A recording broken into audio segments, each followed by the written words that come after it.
Everything that's not literally the character and the narrative, that visual filmscape, that's what the production designer is involved with. In the very first instance, it's like a blank canvas. When a script comes in, there's no visuals yet. So the first person who's called in is the art director or the production designer, and that person then begins to bring the film to life. Bob called me for Forrest Gump, and what was great about getting that script was it was like being given a little hit of consciousness, because it was about somebody who was supposed to be really stupid, and yet that person never did anything stupid.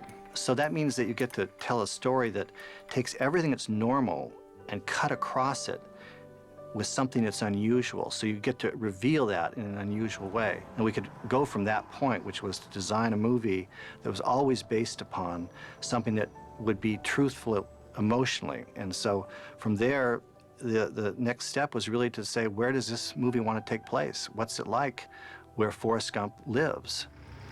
We lived about a quarter mile off Route 17, about half mile from the town of Greenbow, Alabama. That's in the county of Greenbow. We went to Alabama, which is where the story was supposed to take place. But in a sense, searching for Forrest Gump South was searching for a place that doesn't actually really exist.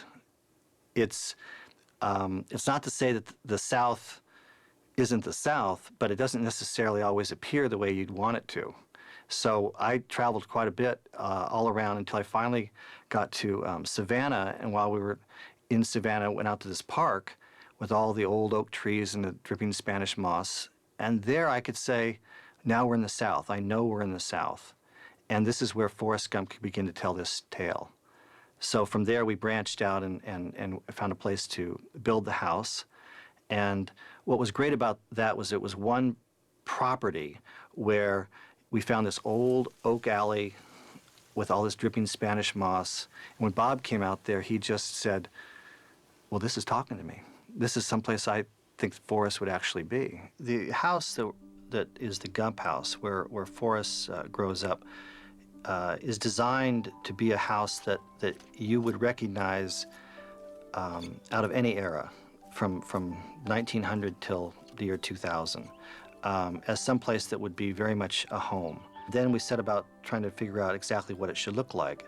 So in looking at a number of houses in the area, we came up with an amalgamation of those to come up with a sort of very simple but yet clearly Southern-styled house that could be a boarding house and also would somehow almost create an icon for what Forrest represented. As you can see here, this illustration is the way we first envisioned the Gump house, and then we created another illustration in Photoshop, which was to be even more accurate. We then positioned the house in this frame here exactly where we thought it would look best in actual scale, and then positioned it in the computer so that from a very specific shot with a 28mm lens, we knew we would get the composition that Bob would want.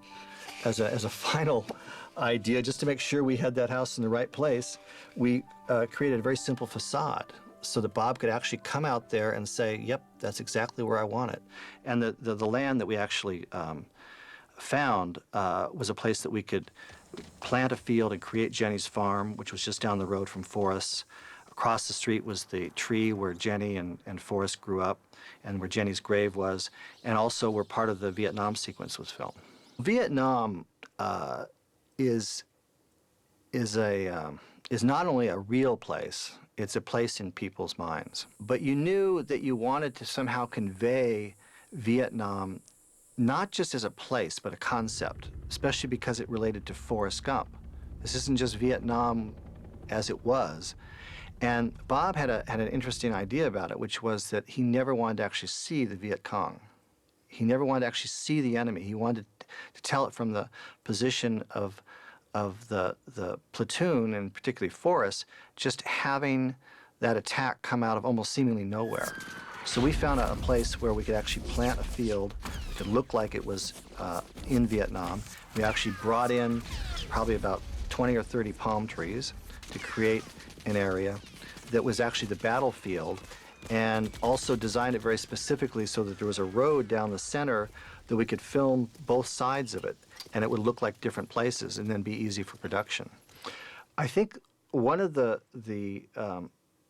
toughest things about the movie was that I felt like I went way out ahead of the production and saw how really big this movie was. When everybody was getting overwhelmed in the South, and I would come back from Washington, D.C. and say, you ain't seen nothing yet, because we got only a few days up here to do an incredible amount in a very difficult situation within a city and a national park where you can't really control things. Technically, what we did is we went to the Washington Monument, and actually more specifically the Lincoln Memorial and the steps, and we staged the event. What I found to be interesting was to try to get the flavor of that particular year right, and just to get people now to write signs that looked anything like what the signs looked like back then was actually not that easy. The other sequence that's a lot of fun in that arena in Washington, D.C.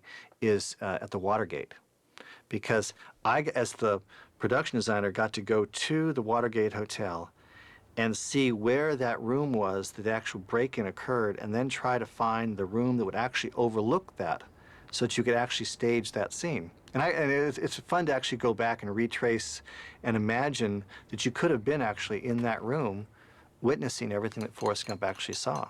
One of the great things about being a production designer and working for Bob Zemeckis is that you're always creating a perfect world, his perfect world. And what he basically says, it's like Candide.